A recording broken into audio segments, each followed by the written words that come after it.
Welcome to Intimacy Play, a podcast by Pleasy Play. We host open discussions with world-leading experts on couples, sex, and intimacy, so you can build a more exciting, fun, and intimate relationship. I'm your host, Mikaela Silva. So hi, Kate. Today we are with Kate Moyle. She is a sex therapist, sexual health coach as well. Am I introducing you incorrectly, I believe, actually? So I am a psychosexual and relationship therapist, and I'm also a psychosexologist. So much better. You have so many amazing things that you do. Could you tell us a little bit more of exactly what you do and how you help people? Yeah, so essentially I am a talking therapist. So psychosexual therapy is talking therapy, which specifically focuses on working with sex and relationships as the kind of primary presenting issue. So I work with people of all ages from, 18 to 100, covering anything from sexual dysfunction, sexual anxieties, relationship difficulties with intimacy, fears around sexual experience, sexual trauma, difficulties as a result of medications or operations or health, really desire, orgasm. Really there is no kind of end to where the conversations can go, where they can start, but the focus is on the relational sexual aspect. And then aside from that, I work with brands as, I suppose, a sexual wellness consultant. So I work with brands kind of developing products in this space, and I run a podcast called the Sexual Wellness Sessions. Great. You do loads of things, which is so exciting. You talked about a topic that was very interesting. So you said you help couples talking about sex and relationships. How can actually sex and relationship, how these two react? So is it a different thing? Is one intimately connected to the other? Because I believe they're very often misunderstood as a pact. Yeah, so I often talk about the fact that sex and intimacy are not synonymous. They don't mean the same thing. But quite often in society, we kind of assume that they do. We assume that if people have a great sex life, that they must be intimate. And if they're intimate, they must have a great sex life. And it just isn't the case. And we know that sex, it can be a form of intimacy, but actually there are plenty of other ways in which couples connect. I'm a separately qualified psychosexual and relationship therapist specifically because I wanted to be able to work with both challenges, issues, difficulties, problems, however you want to describe it, kind of under one roof. I didn't want to have to separate out discussions about either affecting the other. Makes total sense. Actually, when you said that it's not a synonymous sex and intimacy, so how can couples be more intimate and not just with sex? So a colleague of mine, Dr. Karen Gurney, talks about increasing sexual currency in relationships. And I think that it's a phrase I wish I'd come up with myself, to be honest, because it's genius, actually. It's brilliant. And she talks about it in relation to improving desire. But what it is it's improving those moments of connection, those showing of affection, that connecting with each other, whether it's kind of more eye contact or like a touch on the bum as you go past each other, or a kiss or a checking in. So connection, intimacy can come in lots of ways, trust being an element, but also in non-physical ways, things like eye contact, communication, giving each other your undivided attention, listening, feeling understood. And really intimacy is about what makes that relationship more connected or, deeper. And it's about understanding and kind of being fully yourselves with each other in a way that we're not necessarily able to in other relationships. I love that descriptions. And yeah, I can definitely relate and understand that, even the small touches and the small gestures can mean a lot. And do you think that intimacy can actually help relationships and build relationships in better in the future?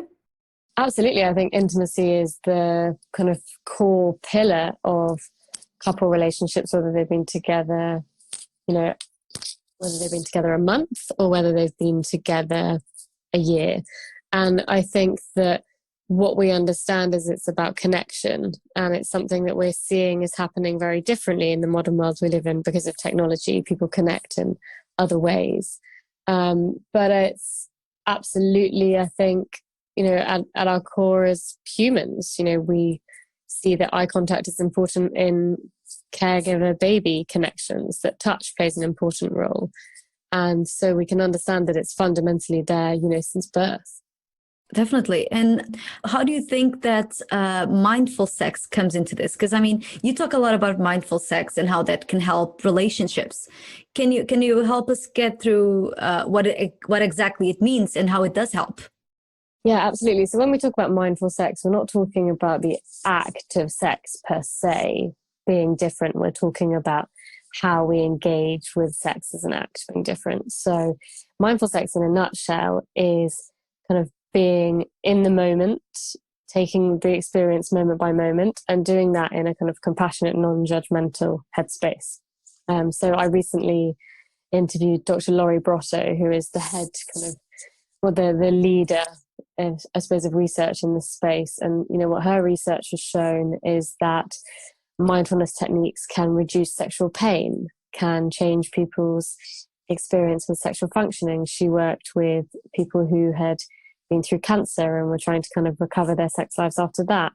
And that actually it can change our experience of sex. Now, what we would argue is that the world we live in currently is, and ever more so kind of with lockdown and the current situation we find ourselves in, is very distracting. We are constantly being notified. We're constantly kind of having our attention pulled in various directions. We don't necessarily switch off or have a change of context or a change of scene.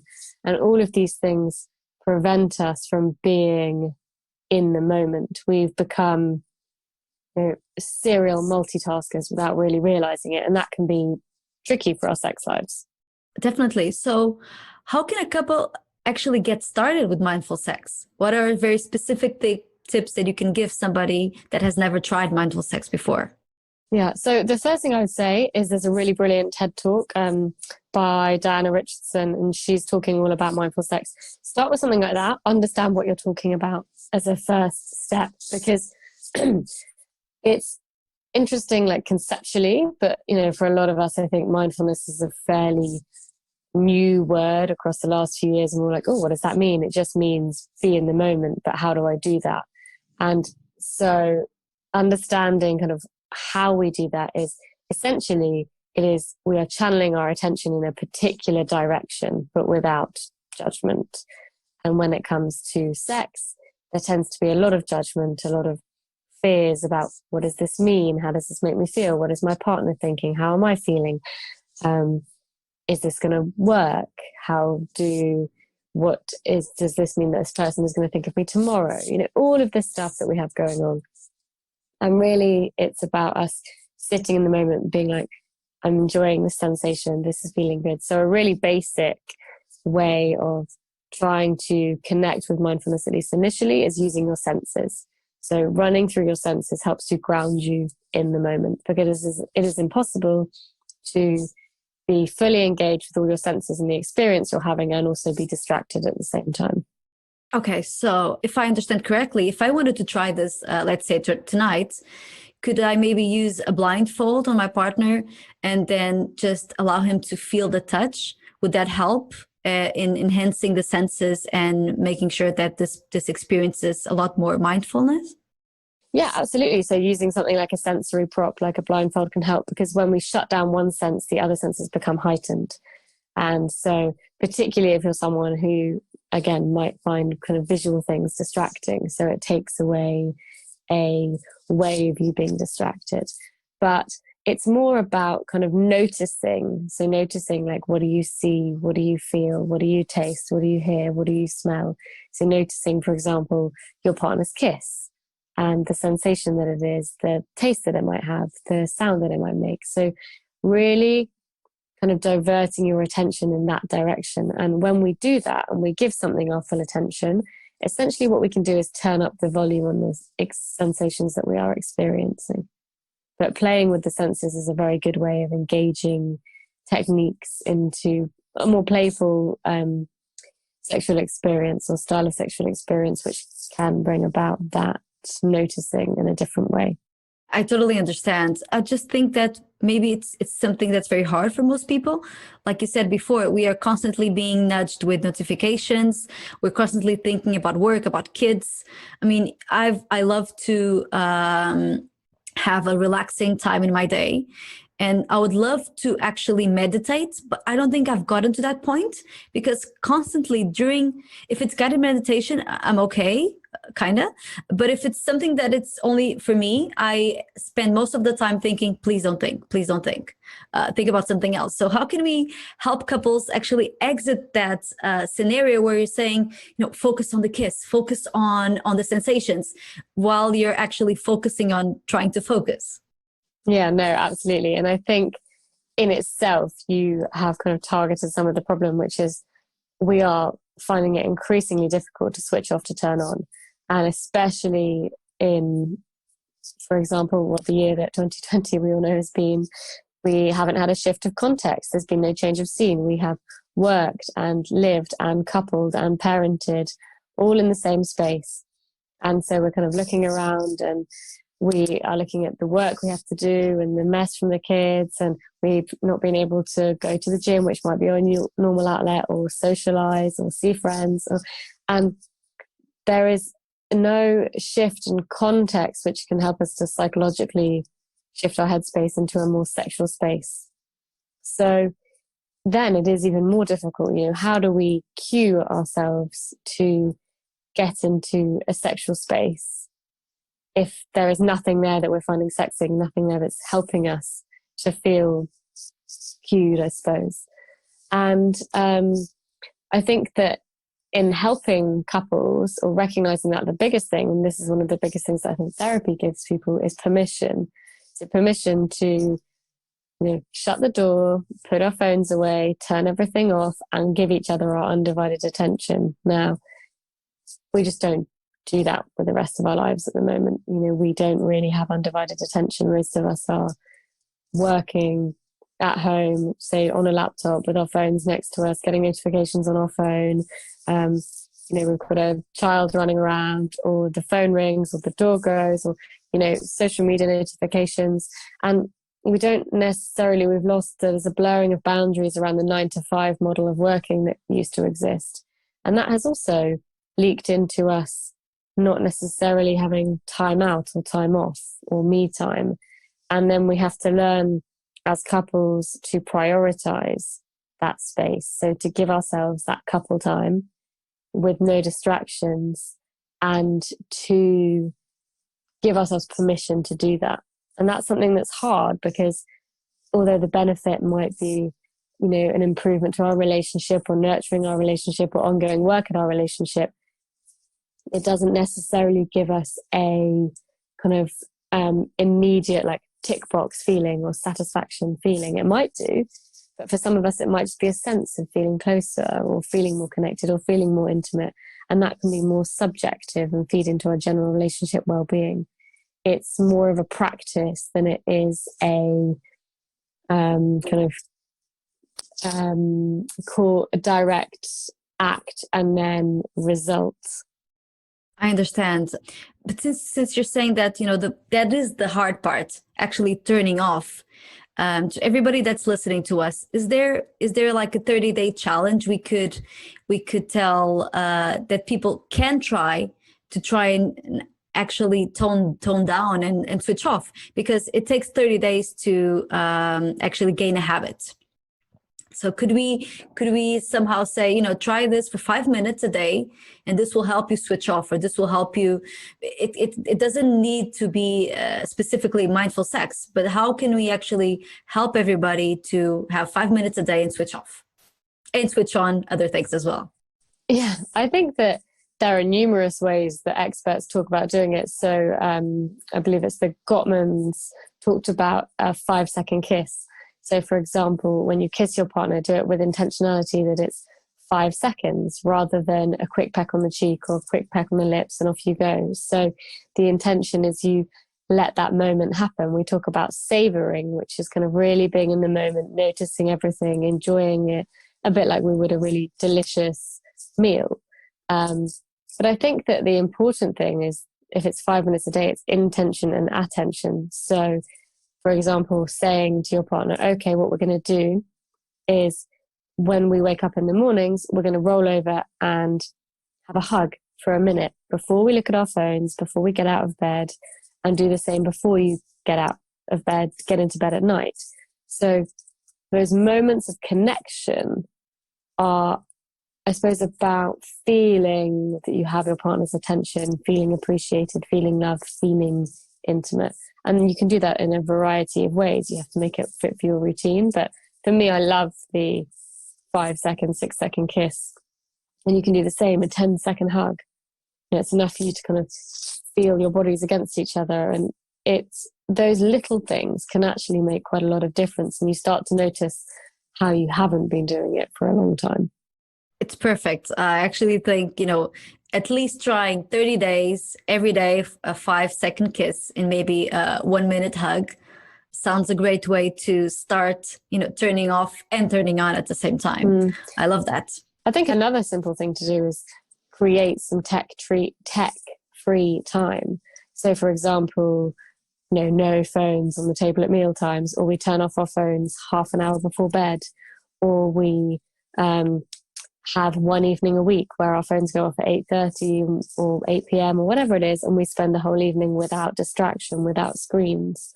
I think technology has become kind of the permanent third wheel, and it happened without us really noticing.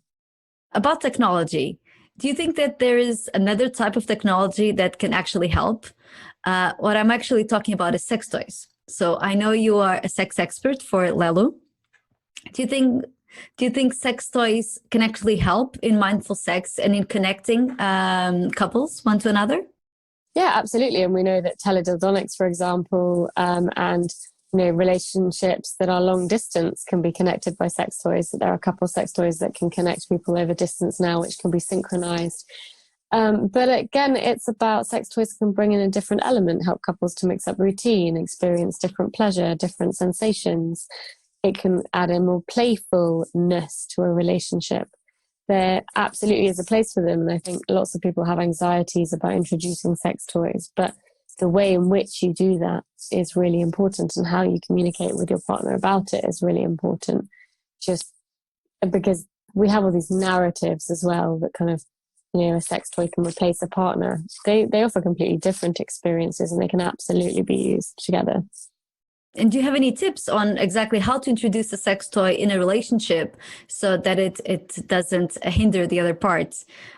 We hear from a lot of our customers saying that they hadn't tried a sex toy before, or that they would like to try but they don't know how to. So an expert like you would be amazing to give some advice on that. Yeah, I often talk to couples about talking about it outside of the bedroom. Don't talk about it the minute you decide that you want to try it, and don't kind of spring it on your partner, because you might be the partner who's really excited and really interested and kind of ready to try it, but they might be only hearing about it for the first time when you suddenly introduce it as a concept, and they might not be quite ready for it. So I often talk to couples about having a look at a website together. So Lilo is a great example. All the products are very high quality, great material. There's a really massive range. But about sitting down together and being like, okay, well, I like the look of that one, but that one looks a bit scary. I'm not really sure about that one, but that one sounds quite interesting. It's going to start a conversation about what you're both looking for and what you want to try. And then opening it up as something you want to do together. So starting with a positive, this is something really fun I want to try with you. I think this would be a really exciting thing for us to explore together. Not our sex life isn't good enough, so we should introduce something else, because immediately what that will be met with is feeling of being criticized or defensiveness. And you want to have your partner on side and be able to open up that conversation. Makes total sense. And I love the fact that introducing it in a positive way also makes a positive effect in the relationship. And something that I would love to explore is that you actually had a TV show, Sex on the Couch. Can you explore a little bit the main issues that couples had, and maybe 1 or 2 tips on how to avoid them or a solution for them? Yeah, so Sex on the Couch was a BBC series that was run uh, in spring 2019. So there were four of us as therapists working with couples on TV. So as we would in couples psychosexual therapy, but just that the couples were being filmed in this instance. And, you know, the couples were amazing for breaking the taboo around talking about these things. And as we saw with that series, the couples are all, you know, just like the rest of us, or just normal people struggling a bit with sex and relationships, which so many people are. But I think the key thing that came back to every session or every discussion was communication. You know, how do we communicate and how do we understand each other? Because when there isn't communication, there is assumption. We trip up over what we think our partner's thinking. So one of the common couple mistakes we see is mind reading. So I think I know what's going on in my partner's head, but that might not be remotely what's going on in our partner's head, but that's what I think is happening. So that becomes my reality. That becomes my truth. And I think that really understanding how we can be very different as individuals, but how we work together and fit together as a couple or as partners or as a throuple or however many people there are in that relationship is about communicating. You know, for me, one of my, I suppose, kind of key corners of my work is that the three important ingredients of a sex life are communication, curiosity, and lube. And what we saw in Sex on the Couch was exactly that it was about people's expectations not meeting their reality, them misunderstanding each other, there being feelings of disappointment or rejection or a lack of intimacy, and it all kind of gets mixed up together. I love those 3 points. Spot on. And yeah, I think it's you know, the one of the health issues, I'm putting this in quotes, but because it's not really that, but it's definitely lack of intimacy. I think especially in 2020, like you said, everything is being thrown at us and we are getting overwhelmed, so we don't know how to solve it. So how do you, I don't know if you could give a personal example, but how do you keep your relationship more exciting, intimate, and open, that people can replicate?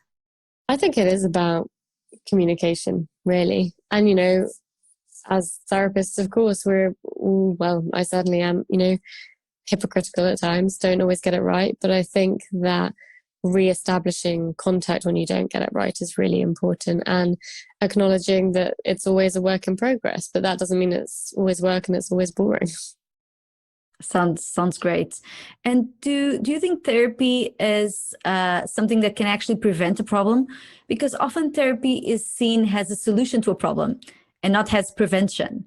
How can therapy be prevention, and how can we help couples communicate better with therapy, maybe?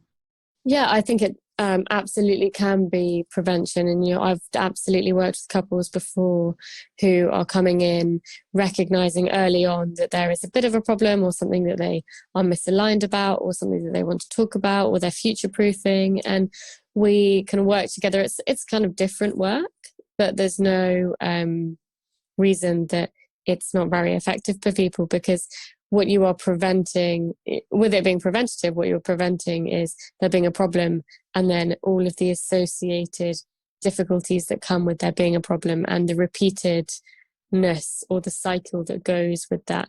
And, you know, we see that lots of institutions, for example, offer premarital therapy or premarital sessions or courses, and that quite often lots of churches do that, or institutions do that with people. So as they're going into the institution of marriage, that they've talked about children, money, works, you know, what their ideas about their life are going to look like, in order that they put them in a better or stronger foundation for going forward.